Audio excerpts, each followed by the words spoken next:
Vous écoutez le Petit Pas Podcast, Une création de l'AQCPE. animé par l'équipe Saine Alimentation. Bonne écoute! Mon nom est Marie-Ève Dionne, je suis chargée de projet du service des infrastructures à la QCPE. Aujourd'hui, je prends le contrôle du Pas Podcast. Philippe, bonjour.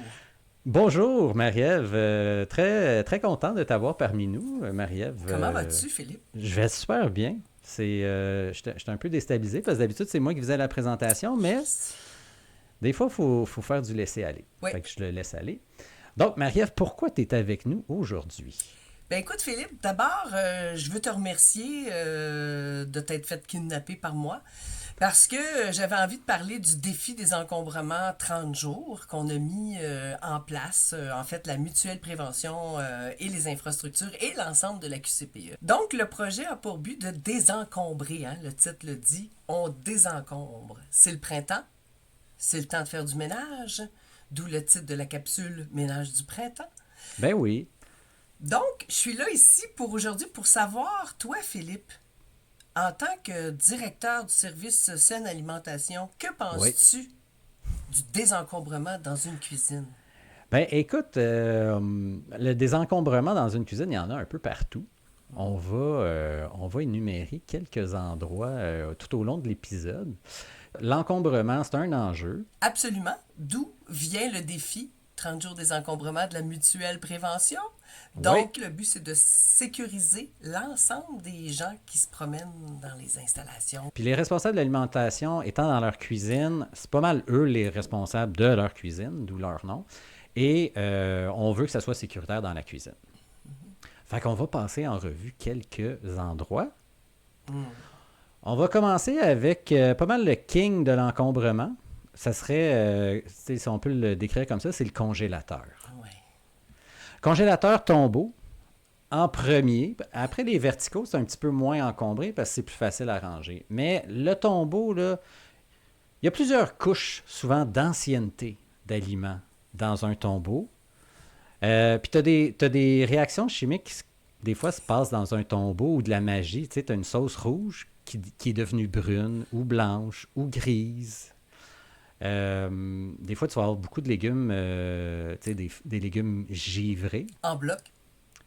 Givrés en bloc, mais tu sais, givrés parce que ça fait trop longtemps qu'ils sont dans un petit fond de sac, là. Puis c'est aussi parce qu'on les a pas utilisés au complet. On a remis le sac au congélateur, mais on reprend jamais le petit fond du sac. Puis en plus, le petit fond du sac, il y a comme toute la flexibilité pour se diriger tranquillement vers le fond du congélateur tombeau. Il se moule aux autres aliments. Exactement. C'est une couleuvre C'est ça. d'aliments. Il y a certains vont récupérer, tu sais, quand on fait des sandwichs, t'aimes-tu ça, des croûtes? Pas vraiment, hein? Non. Fait qu'on les enlève, on les met dans un sac, puis on met le sac au congélateur, puis au fur et à mesure, on a un sac de croûtes de pain, puis des fois, on oublie de l'utiliser, puis les croûtes, ils descendent eux aussi à travers les méandres du tombeau.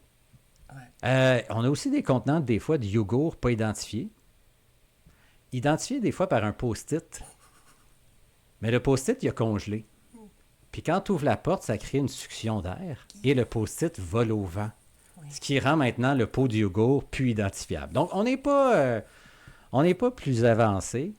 Mais c'est ça. Tu sais, dans le congélateur, il faut se poser des questions. Est-ce que, là, sérieusement, là, on se pose des questions quand on regarde notre congélateur. J'ai-tu des restes de repas ou de collations qui sont bien datés et bien identifiés? Ça, c'est la première des choses. Ça va nous aider à les passer à un certain moment.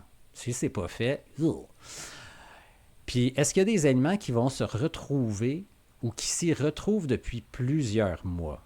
Tu sais, les bananes congelées, là, des fois, on en met, puis là, on met d'autres aliments, puis là, on en remet, puis là, on met d'autres aliments par-dessus, puis là, on se retrouve, hey, je vais me faire un pudding aux bananes, ou je vais faire un pain aux bananes, mais c'est parce que je pourrais faire 2 semaines de pain aux bananes avec toutes les bananes congelées qu'on a. Donc, ça aussi, ça peut être un enjeu.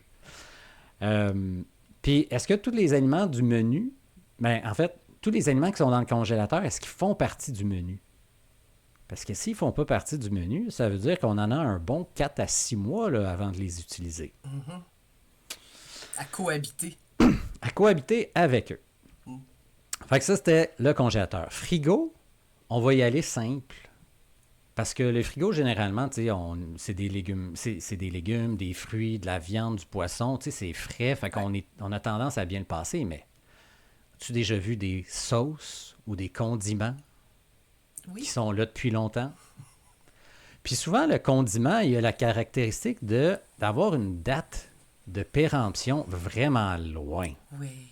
parce qu'il est acide ou très salé, ce qui fait en sorte qu'on l'oublie. C'est pas son avantage. Des fois, de se poser la question, pourquoi j'ai cette petite bouteille? Est-ce que je l'utilise encore?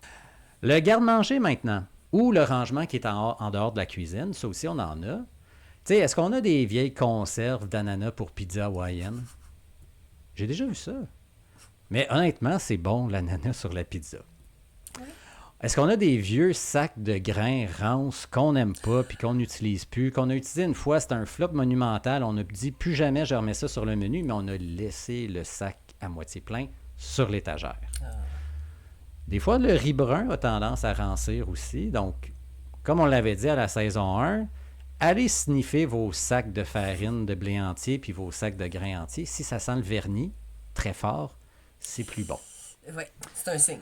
Oui, exactement. Tu sais, des fois, on va avoir aussi, on a commandé un sac de vermicelle de riz. Tu sais, une caisse de vermicelle de riz. C'est à peu près comme 2 mètres par 1 mètre, cette boîte-là. Là.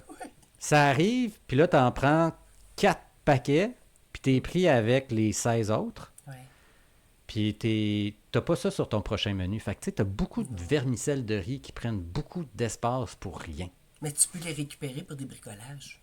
Non, Marie-Ève, tu peux pas. C'est pas une bonne Non! idée. Les aliments, c'est fait pour Pourquoi? manger. C'est fait pour manger, les aliments. Ce sera le sujet d'un autre épisode. Les aliments, c'est fait pour manger. D'accord, OK? Philippe. C'est bon. Des fois, on a des pépites de caroube aussi. Tu sais, le caroube, c'était à la mode là, en 2012. Là. Tu sais, à un moment donné, tout le monde a capoté sur le caroube. Puis là, finalement, on a réalisé que... C'était pas si bon. Ben, entre autres. Prochain point, donc, des fois, on a beaucoup de grosses boîtes vides de carton. Tu sais, il reste un sac, ça prend de l'espace pour rien. Tu sais, on peut procéder. Fait que, encore une fois, quelques questionnements à se poser là, par rapport autant pour le garde-manger que même le frigo. Tu sais, est-ce que j'ai des aliments dont la date meilleure avant est dépassée? Est-ce que j'ai des aliments qui s'y retrouvent depuis plusieurs mois? J'ai-tu des aliments qui ne font pas partie de mon menu actuel? Est-ce que j'ai des endroits moins accessibles aussi des fois dans un garde-manger? Il est tellement loin que, je ne vais pas y aller. Fait qu'on y va pas, puis on oublie un peu qu'est-ce qu'il y a là-dedans. Fait que, tu sais, des fois, c'est avec un ménage du printemps, on peut faire le tour de tout ça. Absolument, Philippe. Là, si on sort des endroits où il y a de la bouffe, on est dans la cuisine où il y a de l'équipement. Oh! Ça aussi, Des c'est échelles. intéressant. Les échelles sur roulette. Des fois, il y a des échelles qui sont là, tu sais, ils sont là pour avoir soit des aliments ou des équipements. Mais des fois, il n'y a pas ça dessus. Fait que c'est des vieilles boîtes, des trucs pas rapport avec la cuisine qui sont dans l'échelle, ou même l'échelle est en dehors de la cuisine, utilisée par quelqu'un d'autre. Moi, je l'ai déjà vu utiliser comme sèche-linge aussi. Ça, c'est une première. Ouais, non, je l'ai vu. Sèche-linge. Bon, Ouais. tu sais, c'est ça. Fait que, tu sais, on peut se dire, est-ce que mon échelle, je l'optimise avec des plaques de cuisson, puis je range soit de la bouffe ou des mets chauds qui sortent du four, je le mets là-dessus. Ça sert à ça. Ouais. Nos tiroirs et nos armoires de cuisine. As-tu déjà vu des réserves de pots de margarine, yogourt et crème glacée? Un peu. Oui, hein? Un peu. Ben c'est ça. Ça, c'est souvent utilisé pour dans le cas que, puis des fois, dans le cas que, ça arrive jamais. On les réutilise jamais. Fait qu'on accumule, on accumule, on accumule. Des fois, on passe les restes pour le staff aussi là-dedans. On leur donne. Ça, c'est toujours une bonne idée. Excellente idée. Ça, le MAPAC il accepte qu'on utilise les pots comme ça, mais il ne faut pas les utiliser pour réchauffer ou conserver des aliments chauds dedans. Là. C'est vraiment pour des aliments à température pièce. Ça, Philippe, est-ce que je peux m'en servir pour bricoler? Les pots d'Hugo, absolument. OK, merci. Tu peux partir tes semis là-dedans, tu peux découper des petits trucs, là. Oui, Parfait. tu ne manges pas le pot de yogourt. Non. Des fois, on a de l'équipement qui est en trop, qui est désuet. Tu sais, une marmite, là, il n'y a plus de poignée dessus, mais on a gardé l'autre poignée avec la marmite. Mais elle est dangereuse, fait qu'on ne l'utilise pas. Des robots culinaires qui ne fonctionnent plus, des vieux malaxeurs, des vieux batteurs à main. Le moteur a sauté. On l'a juste mis dans le fond. Ça aussi, ça s'en va à l'écoquartier, là. On va Les récupérer... accessoires, Philippe, de l'ancien robot culinaire qui était là il y a 10 ans, Oui, que tu retrouves, qui ne fit plus sur rien, plus compatible. plus compatible. C'est Faut plus s'en compatible. débarrasser. Ça s'en va à l'écoquartier, Oui. exactement. Faut apprendre à connaître son écoquartier, je pense. Je pense que oui. Et là, on arrive à la section, ce que je trouve la plus savoureuse de l'épisode, c'est la section épices et fines herbes. Ah, Dans la section épices et fines herbes, est-ce qu'on en retrouve qui datent de plus de 10 ans? Tu sais, mettons, tu sais, les pros des épices, là, ils vont dire « Oh non, pas un an, tu sais, ton épice est encore... » Non, non, c'est pas vrai. L'épice est encore bonne, tu sais, 3-4 ans, là, mais c'est sûr que dans une cuisine où il fait chaud, elle perd un petit peu de sa couleur, elle perd un petit peu de sa saveur. Mais à 10 ans, là, non, il n'y a plus rien qui est bon là-dedans. Fait que des fois, on a des vieux pots. Puis, il y a quelques années, la compagnie McCormick, tu sais, qui fait les épices de l'épicerie, avait sorti sur son site web un détecteur d'années de production de tes épices. Parce que, tu sais, souvent, c'est décoloré, là, puis tu ne te souviens plus c'est quoi. Mais tu pouvais reconnaître l'année de production en fonction de la couleur du capuchon ou de l'emballage. Fait que là, tu sortais tes trucs, puis t'es comme, bon, j'en ai un avec le capuchon vert, ça date de... 70? Ouais, à peu près. Donc, quand tu étais jeune, Marie-Ève.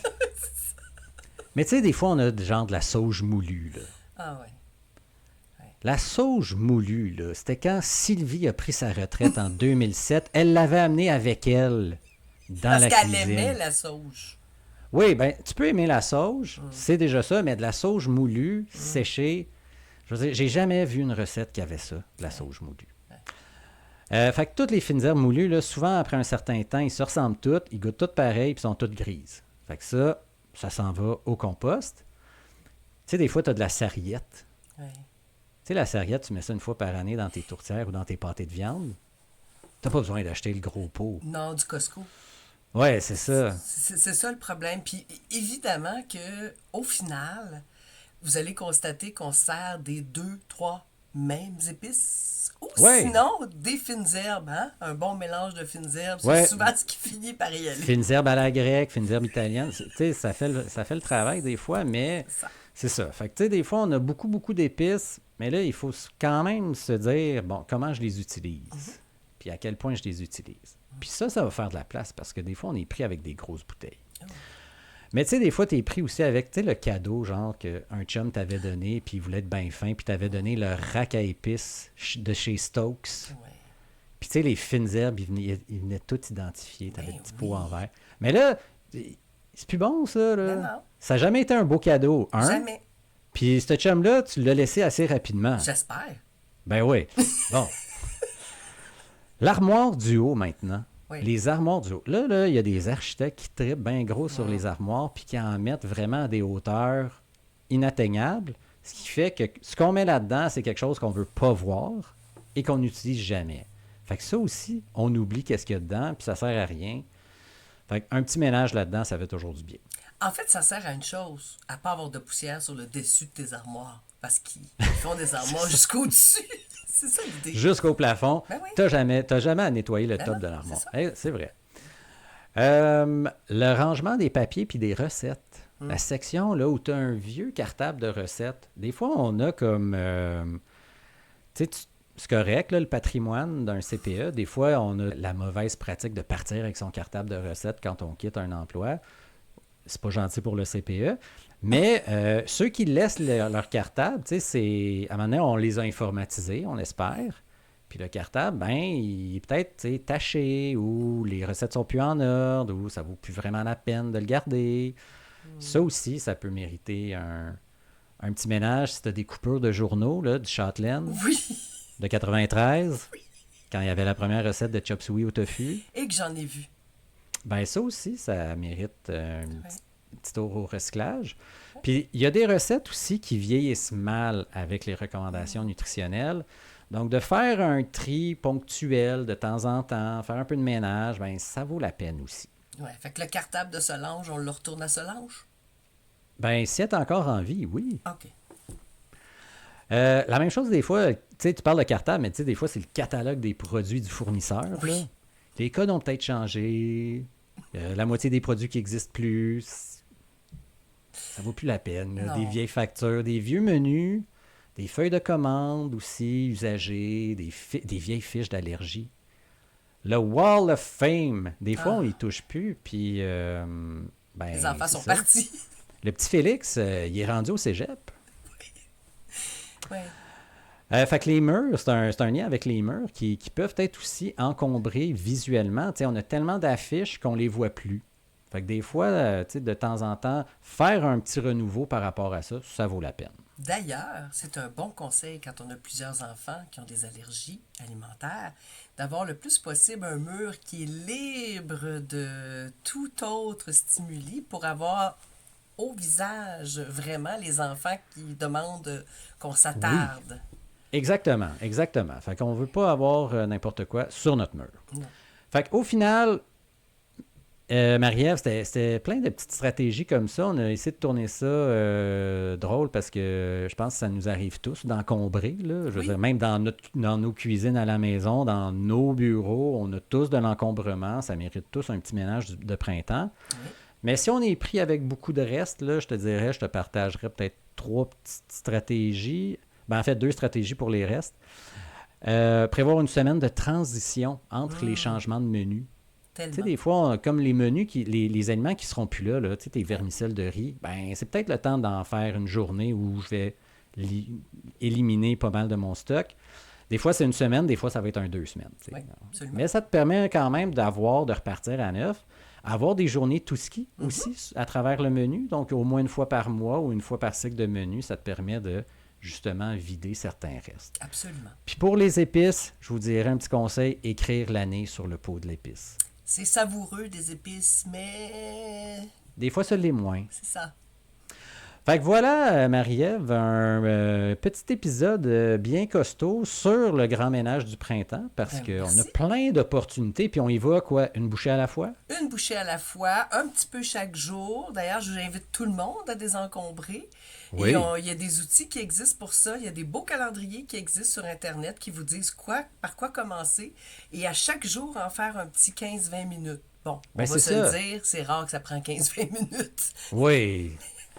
Mais, ouais, puis des fois, on trouve que le calendrier est encombré aussi. Fait que ça aide pas. Non. Mais on participe au défi, 30 jours. Donc, 30 les jours. Détails sont... Dans le bulletin SST qui est envoyé tous les mardis à l'ensemble des membres de la Mutuelle Prévention. Puis pour les autres, on vous invite à participer quand même si vous n'avez pas accès au prix, parce que c'est un concours qui est réservé aux membres de la Mutuelle. Mais on vous invite à désencombrer parce que ça fait du bien. Puis parce que c'est pour la santé et sécurité de tous. Puis de toute façon, on manque tout le temps d'espace en cuisine. Fait que d'aller en chercher un petit peu plus, c'est tout le temps plaisant. Toujours. Merci beaucoup, Philippe. Merci à toi, Marie-Ève. Bonne fin de journée et à bientôt. Bye bye.